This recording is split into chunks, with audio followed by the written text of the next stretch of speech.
अगर आप सिर्फ इस उम्मीद में जीते हैं कि कोई मुझे आए और सुन ले, मेरा मन हल्का हो जाएगा। नो डाउट कि कुछ बोलने से आपको थोड़ा हल्का फील होगा, लेकिन सामने वाले को रद्दी भर भी फर्क नहीं पड़ता कि आप कितने दुखी हैं, ये सिर्फ आप जानते हैं। उस दुख का कारण क्या है, ये भी आप जानते हैं। वो दुख कैसे दूर होगा, ये भी आप जानते हैं। और हम सिर्फ अपने दुखों को ही क्यों देखते हैं? कई चीजें हमारे पास इतनी अच्छी है, हमें डेली शाम को खाना मिल जाता है, हम अपने पैरों पे चल पा रहे हैं। बहुत लोग ऐसे हैं जिनको शाम को खाने का भी नहीं पता कि आज खाना मिलेगा कि नहीं।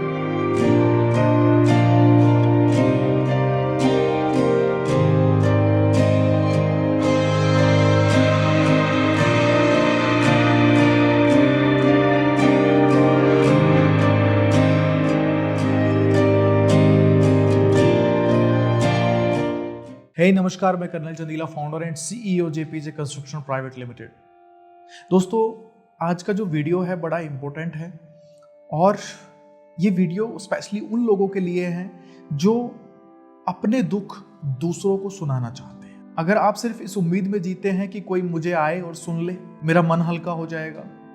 नो डाउट कि कुछ बोलने से आपको थोड़ा हल्का फील होगा, लेकिन सामने वाले को रद्दी भर भी फर्क नहीं पड़ता कि आप कितने दुखी हैं। आपके दुख 90% लोग नहीं सुनना चाहते और बाकी के जो बचे 10% लोग हैं वो आपको दुखी ही देखना चाहते हैं। सॉरी, थोड़ा कड़वा है बट ये सच है। अगर फिर भी आपको लगता है कि नहीं कोई सुनेगा, जरूर कोई आपको मजबूरी में सुन सकता है, लेकिन उसको फर्क रद्दी भर भी नहीं पड़ता, क्योंकि चीजें सुधारनी हमने अपने लिए हैं। दुख हमारा कोई दूर नहीं कर सकता, कोई भी नहीं, ना कोई फ्रेंड, ना कोई रिलेटिव, ना कोई और। इवन अगर आप किसी संत के पास भी जाओगे या भगवान भी आपको मिल जाएं कि भगवान मुझे दुख है, तो भगवान भी आपको कर्म करने के लिए ही बोलेंगे। भगवान चाहते तो सबको ऐसे हाथ उठा के पूरे कौरवों को मार सकते थे।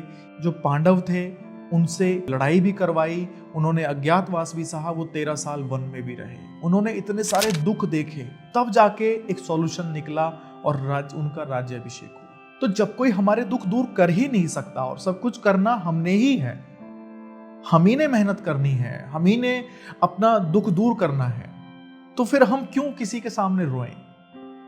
मान लीजिए आपको रोज सिर में दर्द होता है। अब आपके पास में दो तरीके हैं कि आप रोज किसी ऐसे के सामने या किसी अपने दोस्त के सामने जाकर के रोए, मेरे सर में दर्द है, मेरे सर में दर्द है, मेरी पीठ में दर्द है, मेरे को पता नहीं क्या बेचैनी महसूस हो रही है और मेरे को पता नहीं क्या क्या महसूस हो रहा है। और उससे अच्छा है कि आप ये किसी के सामने ना रो करके आप डेली थोड़ा जल्दी उठ जाएं, थोड़ा वर्कआउट कर लें, थोड़े प्राणायाम कर लें और किसी अच्छे डॉक्टर से इसके लिए कंसल्ट कर लें।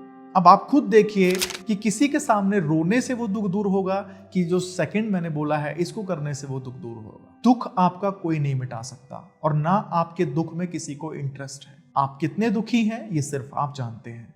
उस दुख का कारण क्या है ये भी आप जानते हैं। वो दुख कैसे दूर होगा ये भी आप जानते हैं।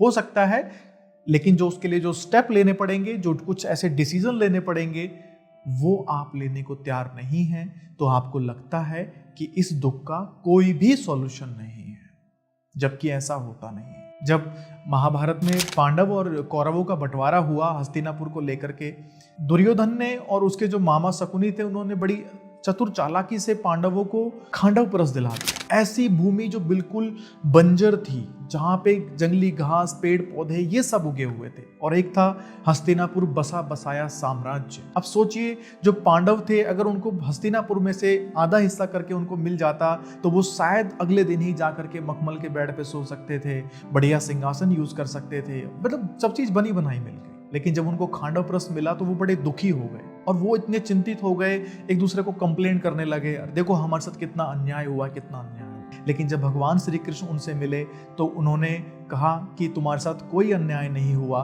तुम्हें तुम्हारी कर्म भूमि मिली है, तुम अपने कर्म से और पुरुषार्थ से खांडवप्रस्थ को इंद्रप्रस्थ बना सकते हो। और जब इंद्रप्रस्थ बन के तैयार हुआ तो बताते हैं कि वो हस्तिनापुर से भी बहुत सुंदर राज्य था। और जब किसी ने भगवान श्री कृष्ण से कहा कि भाई पांडवों के साथ हुआ तो वैसे अन्याय ही था, इनको खांडवप्रस्थ मिला, दुर्योधन को जो है हस्तिनापुर मिला, तो भगवान श्री कृष्ण बोले क्या अगर दुर्योधन को खांडवप्रस्थ दिया जाता तो क्या वो कभी इंद्रप्रस्थ बन सकता था? क्या दुर्योधन उस लायक थे? तो अगर मान लीजिए आपके जीवन में कोई दुख भी है, कोई परेशानी भी है, हो सकता है आपका ऊपर वाला आप में वो काबिलियत मानता हो कि आपके अंदर वो काबिलियत है उस दुख दर्द से निकलने की, और हम सिर्फ अपने दुखों को ही क्यों देखते हैं? कई चीजें हमारे पास इतनी अच्छी है, हमें डेली शाम को खाना मिल जाता है, हम अपने पैरों पे चल पा रहे हैं, लेकिन बहुत लोग ऐसे हैं जिनको शाम को खाने का भी नहीं पता कि आज खाना मिलेगा कि नहीं मिलेगा। वो एक कहावत आप सभी ने सुनी होगी कि आप अच्छे जूतों के लिए रो रहे हैं, लेकिन किसी के पास तो जूते पहनने के लिए पैर ही नहीं है, वो तो सिर्फ पैर के लिए रो रहा है। तो जो आपके पास है आप उसको देखिए, आप भगवान को थैंक यू बोलिए कि जो आपने दिया बहुत अच्छा है, बाकी जो भी दुख दर्द है वो तो एक दिन दूर मेरे पुरुषार्थ से और मेरे कर्म से हो ही सकता है। तो आज से आप रोना बंद कर दीजिए और ये उम्मीद मत रखिए कि आपका दुख कोई सुनेगा।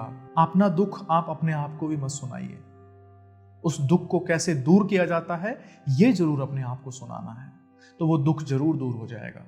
होपफुली आपको ये वीडियो पसंद आया हो, एंड पसंद आया तो प्लीज आप इसे लाइक करिए, शेयर करिए, and wish you all the best. Thank you so much. Bye bye.